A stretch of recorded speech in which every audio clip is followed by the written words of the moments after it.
Déjame decirte algo de frente. Cuando en Puerto Rico mencionas el nombre Oso Blanco, hasta los más duros bajan la mirada. No estamos hablando de un edificio con rejas, papá. Estamos hablando del infierno en cemento, donde se forjaron las pandillas más brutales que ha parido esta isla. Aquí nacieron los Nietas, aquí se formó el Grupo 27, y aquí es donde capos del narcotráfico diseñaron fugas en helicóptero como si fuera película de Hollywood. Imagínate esto, 4 años, 8 meses y 17 días completamente desnudo en un calabozo, sin colchón, sin sábanas, bañándote con agua de manguera. Eso no es cuento, eso fue la realidad de los presos más temidos de este país. Mientras tú dormías tranquilo en tu casa, adentro de Oso Blanco había tipos amarrando cuchillos a sus camas para sobrevivir la noche.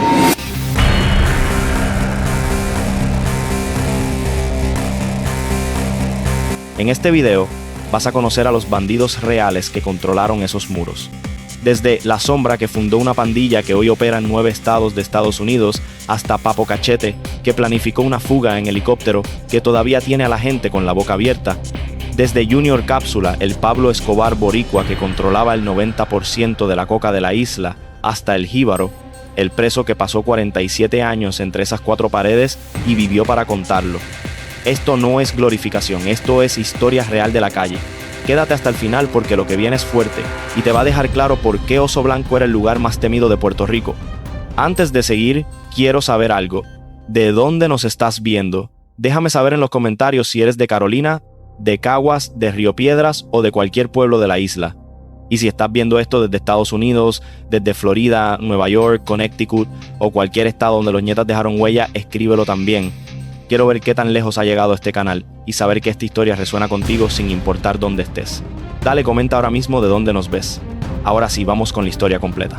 El contexto de Oso Blanco. La Penitenciaría Estatal de Río Piedras, conocida como Oso Blanco, fue durante décadas el epicentro del sistema carcelario puertorriqueño. Este complejo no era simplemente una prisión, era un microcosmos violento donde se concentraban los criminales más peligrosos de la isla. Durante los años 70 y 80, Puerto Rico experimentaba transformaciones profundas en su estructura criminal. El narcotráfico comenzaba a establecerse como industria dominante, las armas de fuego se volvían más accesibles y la violencia urbana escalaba en los caseríos y residenciales públicos. Dentro de Oso Blanco estas tensiones se magnificaban. Según testimonios de confinados veteranos, la prisión operaba bajo códigos no escritos donde la supervivencia dependía de la capacidad de imponer respeto o de alinearse con los grupos correctos. Los guardias tenían control limitado sobre secciones enteras del complejo. Las celdas de máxima seguridad, conocidas como el calabozo, representaban el extremo más brutal del sistema. Confinamiento desnudo, sin colchón, alimentación mínima y agua lanzada con manguera. Presos veteranos pasaron años en estas condiciones, forjando reputaciones de dureza inquebrantable. Para mediados de los 80, Oso Blanco no solo albergaba criminales, se había convertido en la incubadora de organizaciones que trascenderían los muros de la prisión para operar tanto dentro como fuera del sistema carcelario durante décadas. El nacimiento de la Asociación Nieta.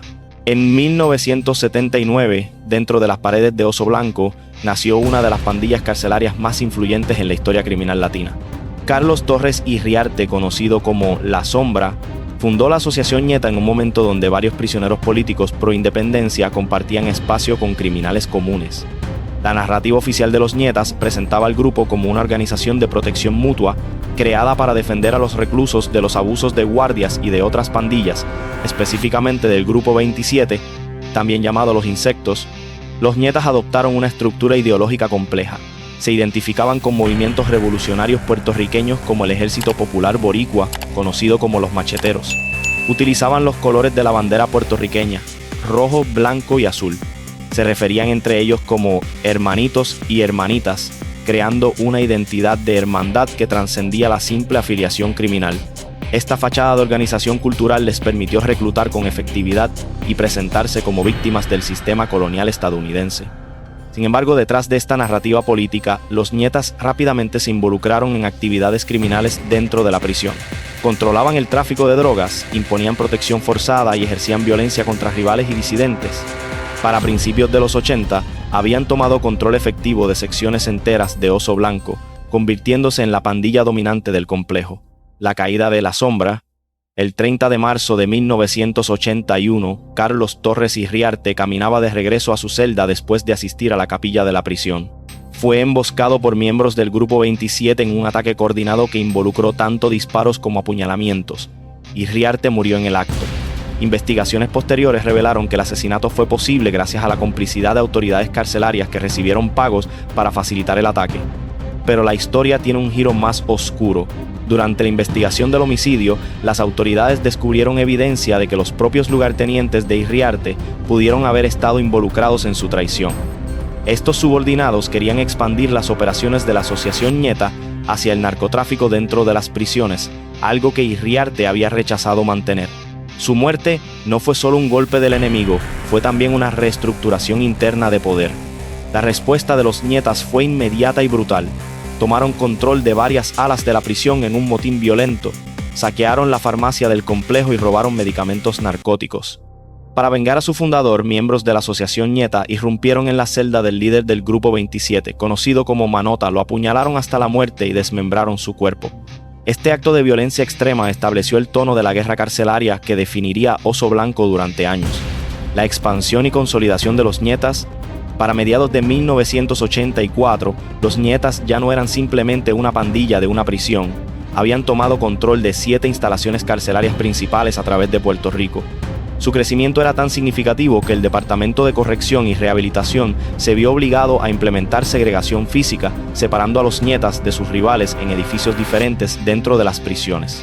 Los Ñetas desarrollaron una estructura organizacional sofisticada. Cada capítulo tenía un presidente, vicepresidente, tesorero, disciplinario y coordinador responsable de organizar reuniones mensuales. Los líderes eran elegidos mediante un proceso democrático interno. Los nuevos miembros atravesaban un periodo de prueba antes de ser oficialmente bendecidos durante ceremonias realizadas cada 30 de marzo en conmemoración de la muerte de su fundador. Dentro de las prisiones, los Ñetas se presentaban como defensores de códigos morales estrictos. Denunciaban y castigaban a violadores sexuales, pedófilos y abusadores, exiliándolos a confinamiento solitario donde no podían interactuar con la población general. Esta postura les ganó respeto entre reclusos que veían en ellos protectores contra depredadores. Sin embargo, esta imagen moralizadora coexistía con su participación activa en tráfico de drogas, extorsión, asaltos y asesinatos.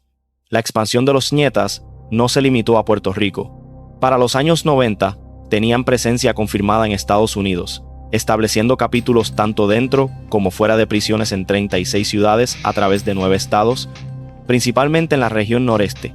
Se estima que alcanzaron una membresía de aproximadamente 13,000 personas, 7,000 en Puerto Rico y 5,000 en Estados Unidos. El Grupo 27 y la guerra carcelaria. El Grupo 27, también conocido como los Insectos, fue la pandilla rival que definió la violencia de Oso Blanco durante décadas.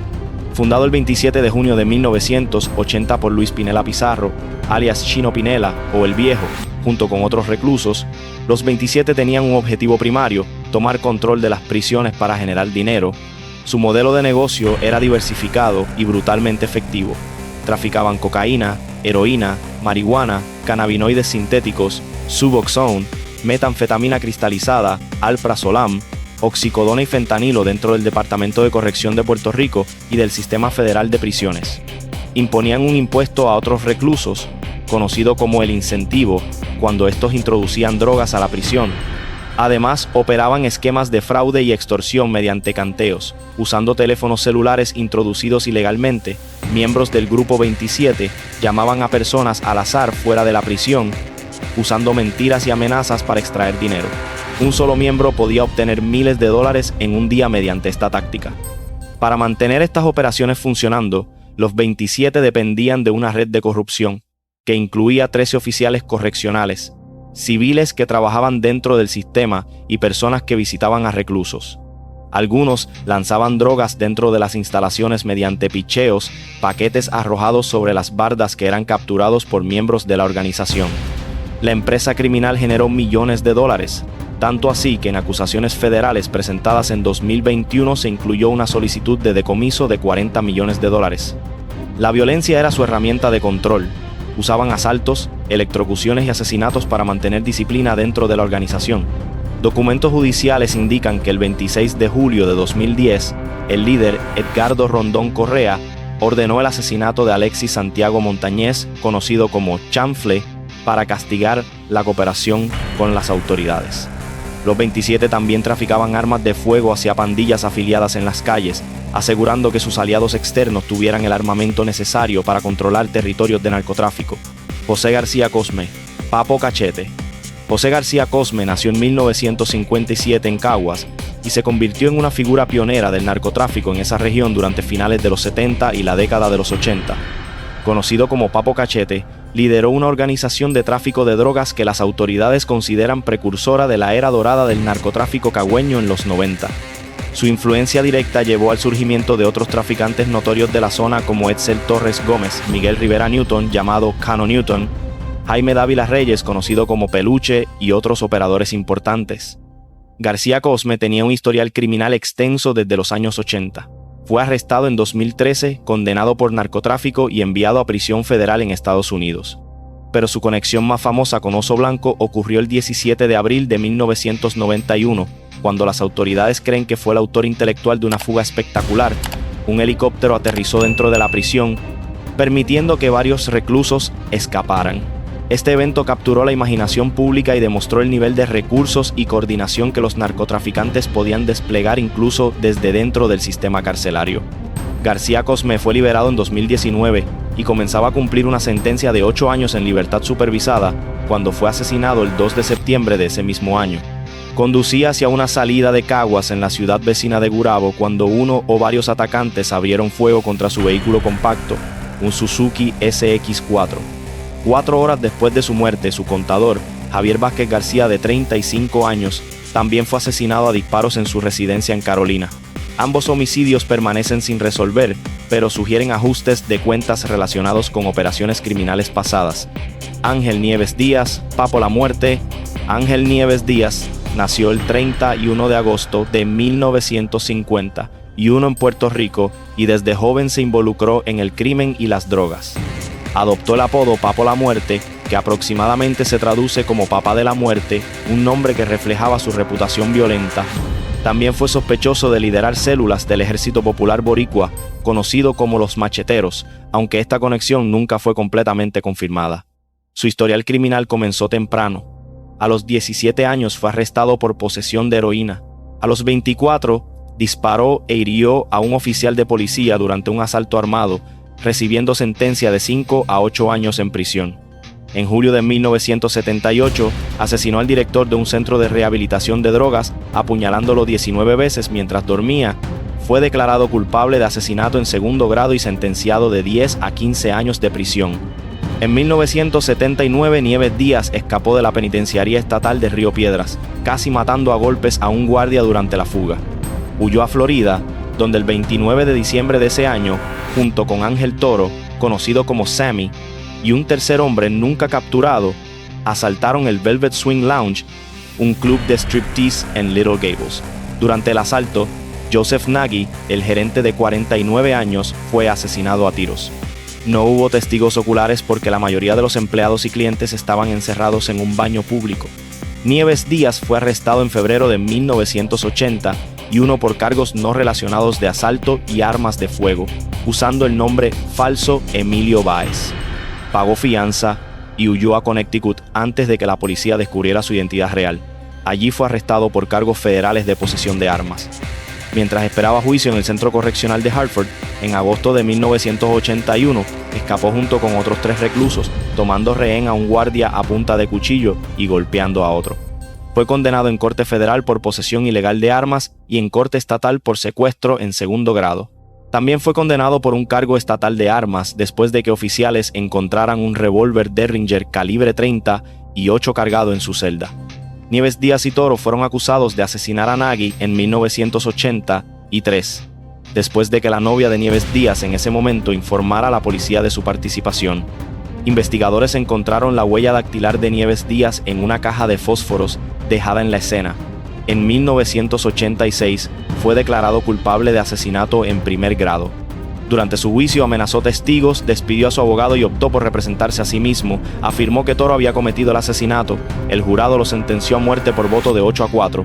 El testimonio de Ralph Gajus, un compañero de celda que cumplía 20 años por asesinato en segundo grado, fue crucial para la condena. En 1984, Gallus testificó que Nieves Díaz había confesado en su celda que había disparado a Nagy. Aunque Nieves Díaz hablaba inglés deficientemente y Gallus no entendía español, supuestamente se comunicaron mediante señas con las manos. Toro se declaró culpable de asesinato en segundo grado y recibió cadena perpetua. La ejecución controvertida, el 13 de diciembre de 2006, Ángel Nieves Díaz fue ejecutado mediante inyección letal en la prisión estatal de Florida cerca de Rayford. Nunca ordenó una última comida, pero le sirvieron el menú estándar de la prisión que rechazó. Su declaración final fue: "El estado de Florida está matando a una persona inocente. El estado de Florida está cometiendo un crimen porque soy inocente. La pena de muerte no es solo una forma de venganza, sino también un acto cobarde de los humanos. Lamento lo que me está pasando a mí y a mi familia que han tenido que pasar por esto". La ejecución generó enorme controversia. Contrario a la práctica usual, Nieves Díaz necesitó una dosis adicional de drogas para morir. El proceso completo tomó aproximadamente 34 minutos en lugar de los 7 minutos y medio habituales. La familia declaró que fue una ejecución fallida. Gretel Plessinger, portavoz del Departamento de Correcciones de Florida, afirmó que Nieves Díaz no sintió dolor y que una condición hepática causó el retraso, pero la familia negó que padeciera tal condición. Una investigación posterior concluyó que hubo negligencia en la colocación de las agujas en los brazos de Nieves Díaz. Las agujas penetraron completamente a través de las venas, impidiendo que las drogas entraran directamente al torrente sanguíneo y llegaran a sitios objetivos como el cerebro y el diafragma. En cambio, las drogas fueron inyectadas en tejido blando después de que las agujas entraran y salieran inmediatamente de las venas, prolongando significativamente el tiempo hasta la muerte. Como resultado, el entonces gobernador Jeb Bush pospuso todas las ejecuciones pendientes. Sin embargo, el 18 de julio de 2007, el nuevo gobernador Charlie Crist levantó la prohibición firmando una orden de muerte. En 2014, The New Republic publicó fotografías de la ejecución fallida, mostrando decoloración en los brazos del prisionero. En un giro adicional, en 2004 la otra condena por asesinato de Toro fue anulada, haciéndolo elegible para libertad condicional. Fue liberado el 18 de noviembre de 2008, José Figueroa Agosto, Jr. Cápsula. José Figueroa Agosto nació el 28 de junio de 1964 en San Juan y se convirtió en uno de los narcotraficantes más poderosos en la historia de Puerto Rico. Conocido como Junior Cápsula y apodado el Pablo Escobar del Caribe, encabezó una organización de tráfico de drogas que supuestamente controlaba el 90% de la cocaína en Puerto Rico. Era el fugitivo más buscado tanto en Puerto Rico como en República Dominicana. En 2009, cumplía una sentencia de 209 años en prisión en Puerto Rico. Su capacidad para operar y su influencia eran tan extensas que cuando fue capturado nuevamente en 2017, después de una década como fugitivo, las autoridades advirtieron que su arresto podría desencadenar conflictos sangrientos entre rivales y lugartenientes intentando tomar su lugar en el comercio ilegal. Su conexión más notoria con Oso Blanco ocurrió en 1999, cuando logró escapar de la prisión usando documentos falsos, una hazaña que demostró el nivel de corrupción y recursos que los grandes narcotraficantes podían movilizar desde dentro del sistema carcelario. Eventualmente fue recapturado. Su compañera romántica, Zobeida Félix Morel, había sido capturada meses antes que él y según reportes estaba cooperando con las autoridades después de aparecer en videos pornográficos protagonizados por ambos. Figueroa Agosto se declaró culpable de cargos de narcotráfico en 2012. En 2017 fue sentenciado a 30 años de prisión. Fue liberado en 2020 después de cumplir 10 años, un periodo notablemente corto considerando la magnitud de sus operaciones y su sentencia original. Ángel L. Feliciano Hernández, el Jíbaro. Ángel L. Feliciano Hernández, conocido como el Jíbaro, representa una historia diferente dentro de Oso Blanco. No fue famoso por crímenes específicos ante la prensa, pero su vida en prisión lo convirtió en uno de los reclusos más emblemáticos y respetados en esa institución. Fue uno de los presos que más tiempo estuvo encarcelado en Puerto Rico, 47 años dentro del sistema, convirtiéndose en memoria viva de la historia carcelaria puertorriqueña de la segunda mitad del siglo XX. Su historia comenzó a los 11 años, cuando presenció el abuso que un hombre cometió contra su padre, casi dejándolo huérfano. A los 16 años se vengó, dejando al agresor mutilado y gravemente herido. Su primera prisión fue la cárcel en Aguadilla, pero la penitenciaría estatal se convirtió en su hogar permanente. El Jíbaro describió en una entrevista con el periódico El Nuevo Día los momentos más duros de su encarcelamiento. Los días más duros los pasé en el calabozo. Fueron 4 años, 8 meses y 17 días encerrado allí. Estaba desnudo todo el tiempo, sin colchón, sin sábanas, sin nada. Para que me bañara me echaban agua con una manguera que asomaban por un hueco y por ahí también me entregaban la comida. Esa era la sección de máxima seguridad y allí en otras celdas estaba Tomás Trampa, Antonio García López y otros que eran los presos más temidos de Puerto Rico. Dentro de la cárcel trabajó, estudió, cultivó hortalizas y desempeñó diversos oficios: sastre, cocinero, planchador, pulidor de pisos. Explicó cómo la situación carcelaria se complicó drásticamente después de los años 70. Se trabajaba duro, pero la cosa se puso difícil después de los 70. Describió cómo en 1974 se eliminaron los maestros en las cárceles del país, la violencia se extendió y había que dormir con un cuchillo amarrado a la cama. Sentenciado a cadena perpetua, explicó que los problemas en Oso Blanco se complicaron tras el cierre de la cárcel de Miramar, lo que sobrepobló la penitenciaría. Presos dormían en pasillos y asaltaban a punta de cuchillo en las entradas de las celdas. Fue entonces cuando comenzaron las guerras internas que definieron las prisiones puertorriqueñas durante décadas. Feliciano Hernández fue liberado a los 65 años después de 47 años encarcelado, convirtiéndose en uno de los reclusos más veteranos de Oso Blanco. Disfrutó de 4 años de libertad antes de fallecer, dejando atrás el legado de haber sido testigo directo de la transformación del sistema carcelario puertorriqueño, desde instituciones con programas de rehabilitación hasta campos de batalla controlados por pandillas. El legado y la realidad actual. Las historias de Oso Blanco no terminaron con el cierre eventual de la prisión o con los arrestos masivos de líderes de pandillas. En septiembre de 2021, el Departamento de Justicia de Estados Unidos reveló acusaciones federales contra 29 miembros del Grupo 27 bajo la Ley RICO, cargos que incluían narcotráfico, lavado de dinero, soborno, extorsión, fraude electrónico, asesinato y tráfico de armas. Entre los acusados estaban 14 líderes de la organización, incluido el fundador Luis Pinela Pizarro. Las acusaciones confirmaban que los 27 habían operado como empresa criminal desde 1980, generando millones de dólares tanto dentro como fuera del sistema carcelario.